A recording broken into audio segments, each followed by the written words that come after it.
Iran ने मुज़ाकरात जारी रखने का कहा। सदर ट्रंप का दावा। ट्रुथ सोशल पर लिखा, ईरान से मुज़ाकरात जारी रखने पर इत्तफाक हुआ है। साथ ही कहा, ईरान को बता दिया जंग बंदी खत्म हो चुकी। बलूचिस्तान में दहशतगर्दों पर जमीन तंग। ऑपरेशन शाबान में मजीद 4 खारिजी मारे गए। मजमूई तादाद 43 हो गई। मुतादिद जख्मी। सिक्योरिटी जराये के मुताबिक पाक फौज, एफसी और पुलिस ने पहाड़ों में छुपे खारिजियों को भारी हथियारों से निशाना बनाया। 5 जुलाई से अब तक मारे गए दहशतगर्दों की तादाद 79 हो गई।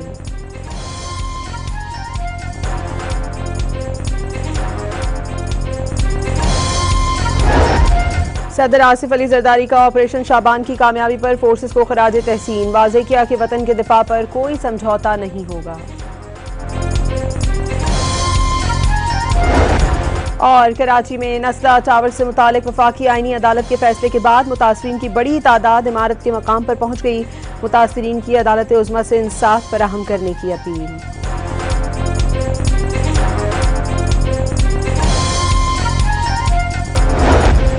ईरान ने मुज़ाकरात जारी रखने का कहा। सदर ट्रंप का दावा। ट्रुथ सोशल पर लिखा, ईरान से मुज़ाकरात जारी रखने पर इत्तफाक हुआ है।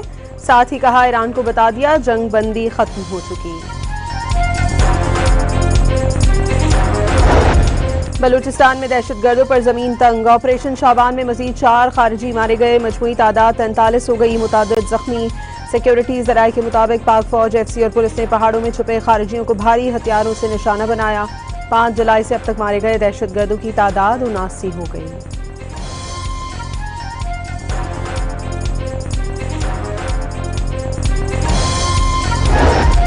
सदर आसिफ अली जरदारी का ऑपरेशन शाबान की कामयाबी पर फोर्सेस को खराज तहसीन। वाज़ेह किया कि वतन के दिफा पर कोई समझौता नहीं होगा।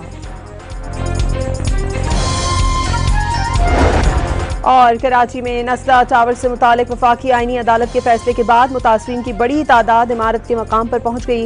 मुतासरीन की अदालत उज़्मा से इंसाफ फराहम करने की अपील।